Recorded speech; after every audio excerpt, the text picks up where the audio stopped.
Good morning, everybody. Welcome back to the channel. We're continuing our trip to Southern California and our cruise, but for now, we're still in Buena Park, and we're going to enjoy some breakfast at Porto's, which is right across from our hotel. So we got just a regular brewed coffee. Mars got a matcha with soy milk. We got a couple blueberry muffins, and then this may or may not be something we take home, or it might be some snacks for the week, but there are some butter cookies.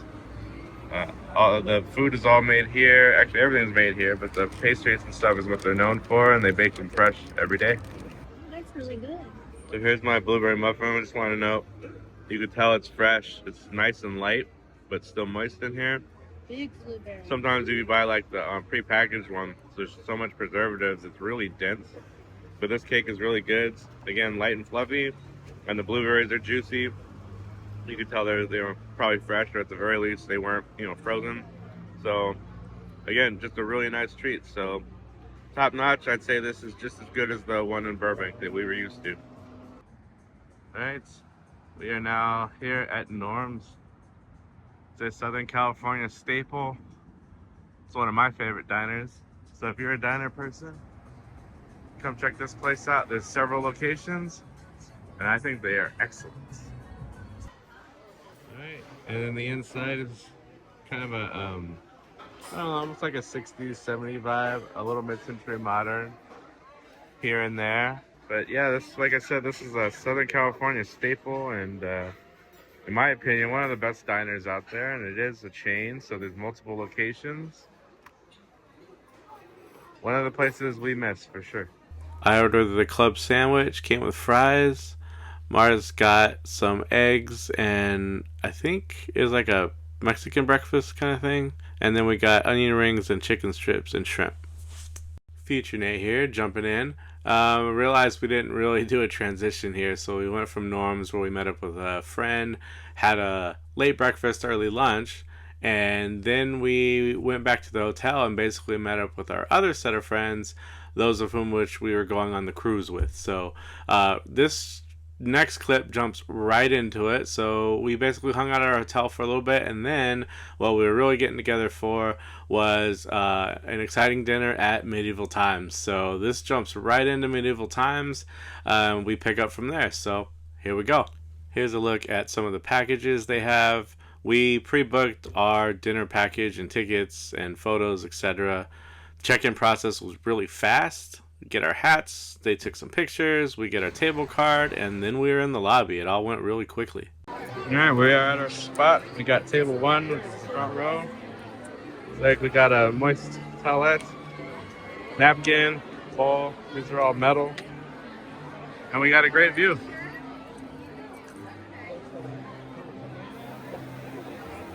Alright, Medieval Times it is. Very, very clever. Menus hidden in the menu. So here's a look at the arena a little bit. Some of the lights, they have a sound system going, it plays different music and other things. It's basically kind of narrated by the king and queen and a couple other key characters that let you know what the knights are doing. There's my toast, and then here's my soup, and then next is the chicken and corn. And then there's a small dessert. So of course they do all this while serving dinner, and there is a person coming around for alcoholic drinks, and there's our king and queen right there.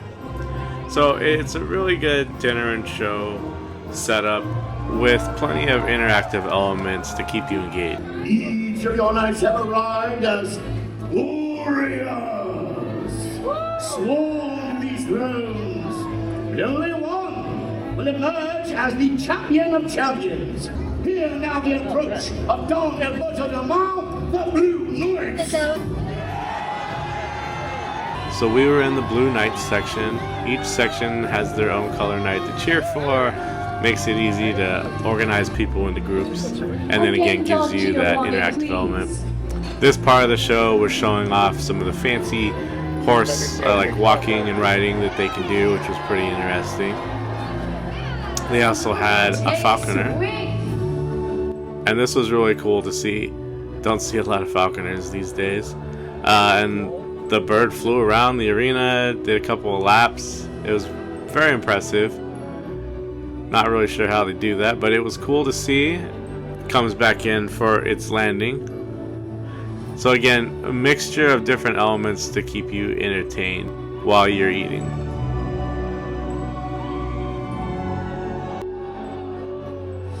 It is done! This section of the show just had some knights in full armor on horseback, riding around, carrying their banners. Again, it fits in with the storyline, but it's also just another element that you get to see. They're also riding in certain patterns around each other. Here's our roasted chicken, which was very good, by the way. I actually really enjoy the food here, believe it or not. Chicken was good. Then they give you a roasted potato and some corn. I really enjoyed the meal, actually. And then our seats were great. Again, being in the front row, I think, was fantastic. We didn't ask for that or pay for that. It just is luck of the draw. And here's a closer look at our Blue Knight. My lords and ladies, raise a cheer for the Knights of the Realm! That's Black and White Knight! I think this was probably one of the more entertaining portions of the show. Oh, and there was a quick look at my dessert. It was just like a sheet cake. Was the jousting. Again, I think visually it was more stimulating, right? The horses were involved heavily with this. Obviously, it's a show, but again, I think this was probably one of the highlights of the whole thing.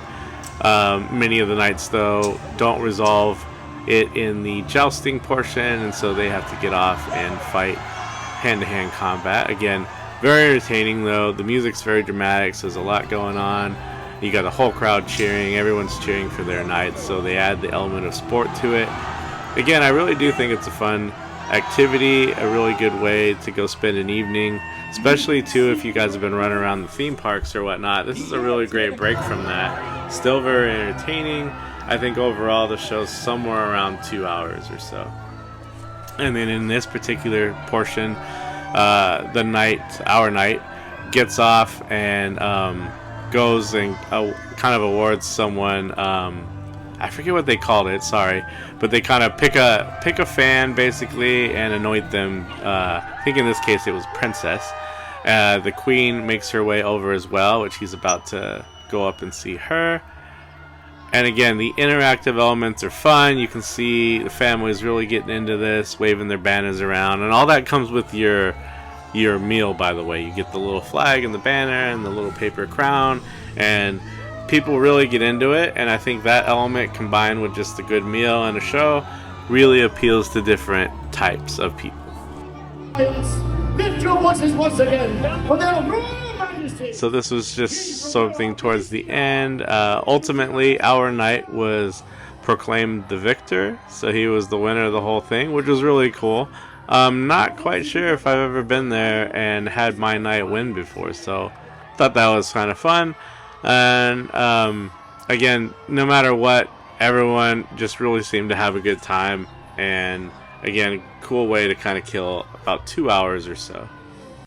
Alright guys, that was our experience at Medieval Times in Buena, California. It's just down the road from Knott's Berry Farm, not too far from the Disney area. We also have one here in the Orlando area. It's actually down in Kissimmee off of Highway 192, Earl of Bronson.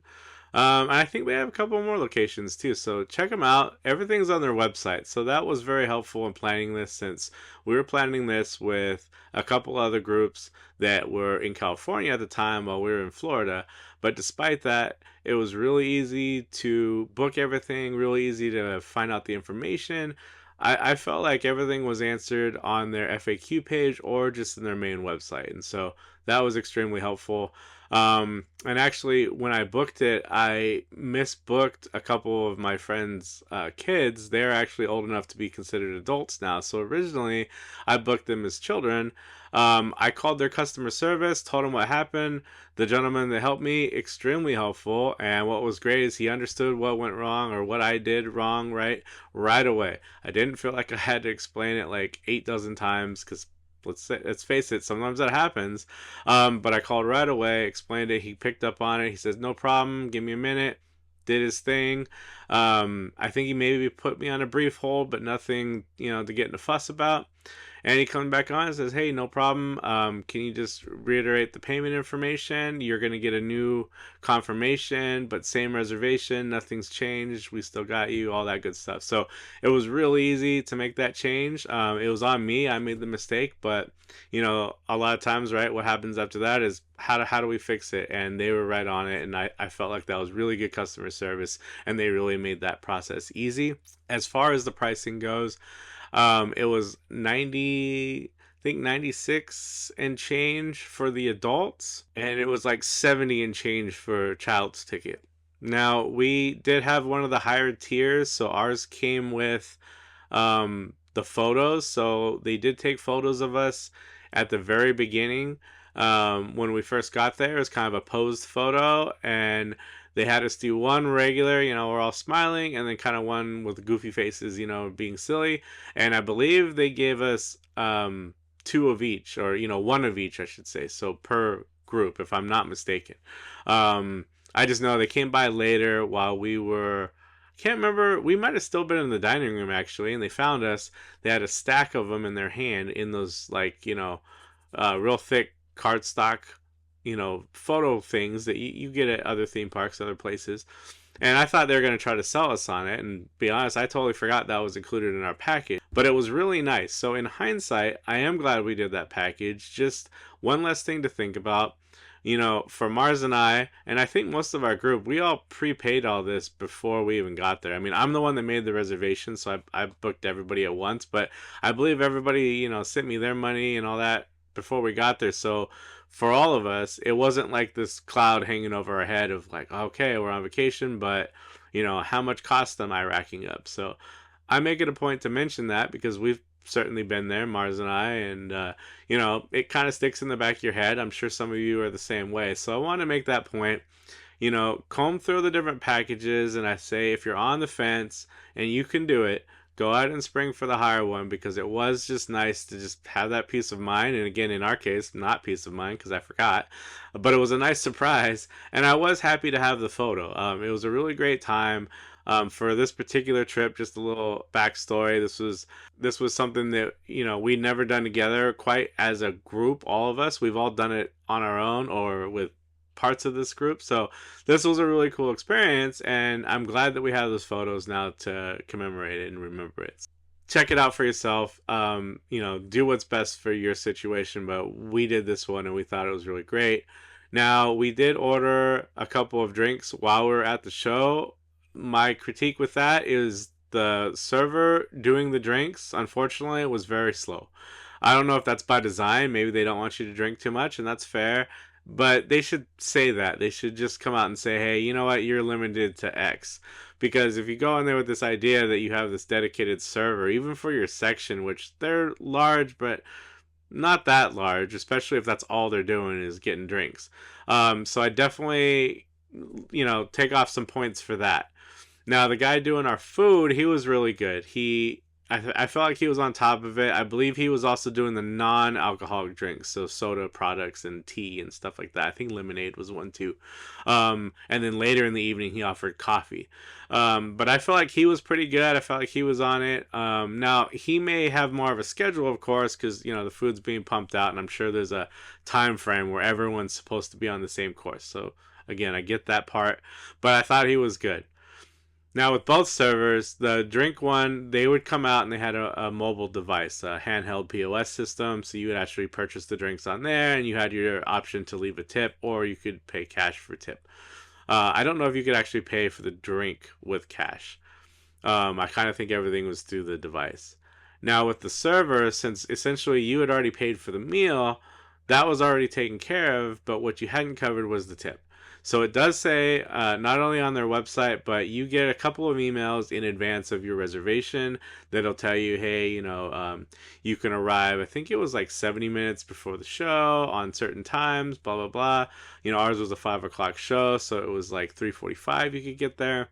Things like that, right? Gives you all those details, which again, I thought was very helpful. I like that. The more you can give me in advance, the happier I am. But it does explicitly note in there, like, hey, you're going to have this server. Tip was not included in your original purchase. if you would like to give a tip, if I recall, it even tells you like, hey, between this percent and this percent is, normal, or however they phrased it. And I felt like it was reasonable. Don't get me started on tips. That's a whole other discussion these days. A lot of times you go to places now and like the automatic default is like 20-25%. Um, Sorry, I think that's a bit much, but we can save that for another time. I'm again making a note of it because in their email, I can't remember exactly what they put, but I think it was like 15 to maybe 20, something like that. And I felt like that was very reasonable. Of course, you're always welcome to tip more if you want. Um, so again, as a whole, I felt like I got the information I needed either in advance or off their website. I felt like when I called their customer service, they were responsive and took care of my problem immediately. I also, I know I didn't film a lot of us going in. That was kind of all the footage I had. But the whole process of getting checked in, they did ask and make sure our entire group was present. So, be aware of that. And I do think that those emails I referenced also stated that. Luckily, our whole group was there. We went over there together. But once they knew that, they handed out us those laminated table cards. And then the process was just kind of, one after the other. We went to the next. I think the next station was maybe getting our hats, our paper crowns, and then we got in line for the photo, and they posed us, and then they had us do the silly one, and then it was okay, go this way to the lobby. And the lobby, which I didn't realize I didn't film, but the lobby, a big lobby, there is a shop in there, and they have everything from kids like t-shirts and light up necklaces and foam and plastic swords and medieval times wear, helmets and shields and things, all the way to adult swords and shields and helmets and things, like some legit, made of steel and things. They also had the horses around the area. I don't know if it was all the horses or it's just certain ones. I have a feeling it was ones that maybe were not in our 5 o'clock show, but maybe were in the next show or a previous one, something like that. But it did give you a chance to see the horses. There were restrooms in there, and of course there were several bars. If off the top of my head, I think there was at least 4 bars, and they were all open, and they were kind of spread out, which was great because as you saw, the arena held a lot of people. So as people were coming in, of course, not everyone's there, right at 3:45, but there were a few people there. I'd say at least 100 people there, between 3:45 and probably 4:15, right? All the early birds. And then it just quickly snowballs from there. So I do think that setup's pretty good. By having all the bars open too, if you are looking to get a drink, even non-alcoholic stuff, I felt like you had a lot of options to go through and you weren't waiting very long, so they understood that they have a whole lot of people coming in here all basically at once, and they accounted for that. So that was really nice to see. I thought that was really good. And then there is a little bit of a pre-show in there, and they talk about what you're doing here and the exhibition that's about to take place in the realm and why the knights were there and things like that. So they do set it up a little bit, and then what they do is they tell you how they're going to start calling you, and it's by table and color and all this stuff. So we were actually one of the first to go in, but again, my point is I feel like it was very organized. So hats off to the medieval times in Buena Park. I do assume it's like that at all their locations, but it was much appreciated, let's say that. And again, our experience was really good. I think everybody felt like they had a good meal and a good show. So all that to say, that was our experience. I hope you enjoyed watching the video. If you've never been before, I highly recommend it. I do think it's fun and it's something very different. And then if you've been, but maybe it's been a while, go check it out. The show definitely has changed. Not drastically, it's the same concept, but there were different elements throughout the show. So if you went probably, I'm going to just throw out 10 or 15 years ago or more, it has definitely changed since then. So go check it out if you can. I think you'll have a good time. But as always, I hope you enjoyed watching this video. We had a lot of fun making it. Thanks for tuning in, folks, and until next time. Bye-bye.